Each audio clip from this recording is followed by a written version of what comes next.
Get ready for the dictation. Start.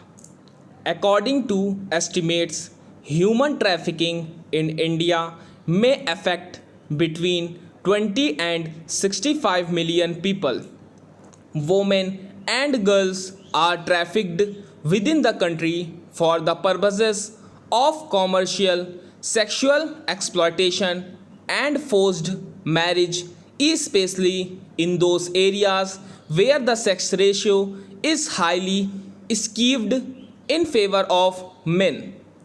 A significant number of children are subjected to forced labor as factory workers, domestic servants, beggars, and agricultural workers, while others have been used as child soldiers by insurgent or terrorist groups.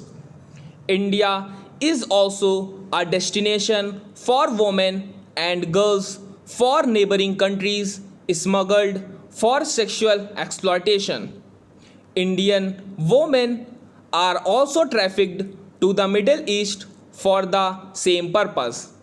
Indian migrants who travel willingly to the Middle East and Europe for work as domestic servants and low skilled laborers may also end up in the country's human trafficking industry and into situations of forced labor or debt bondage.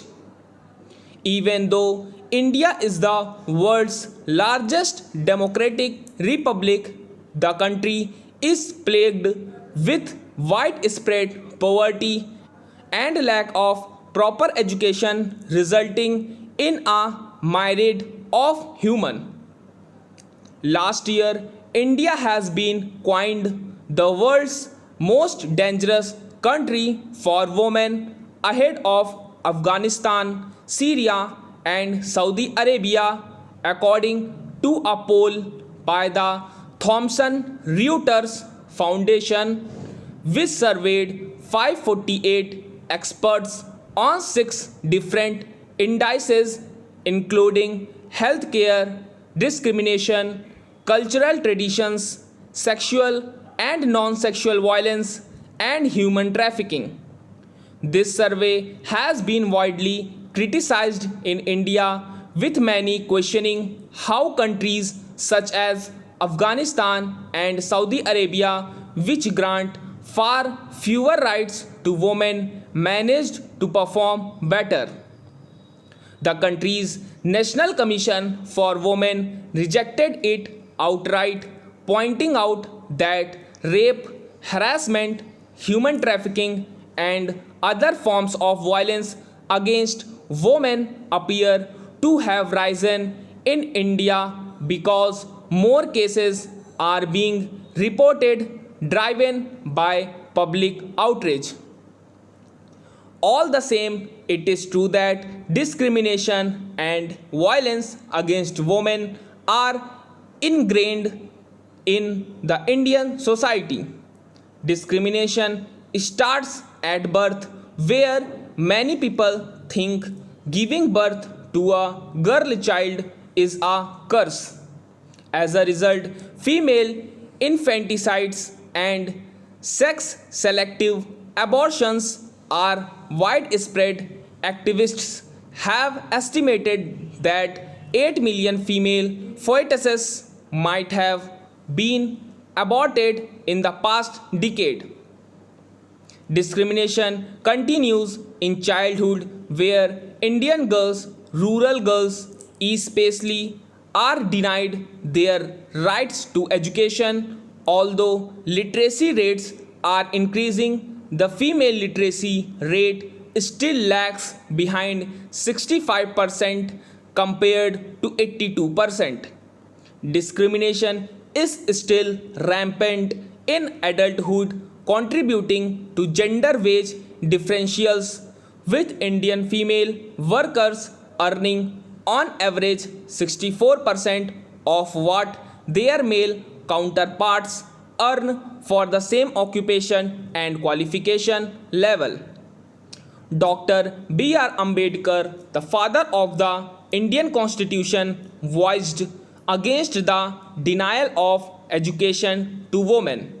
However, despite their constitutional rights to education, people practice of burning the widow along with her deceased husband and selling away the daughters in the markets were widespread customary actions, all of them resulting in today's human rights violations. Infants are being stolen for beggary and women enrolled in forced prostitution. About 70,000 children are working as bonded laborers in private mines while others are being used as domestic servants after inheriting their parents' debt. Some of them are even being sold to organ traffickers. Until recent years, the problem of human trafficking had remained unnoticed due to the high prevalence of rural poverty.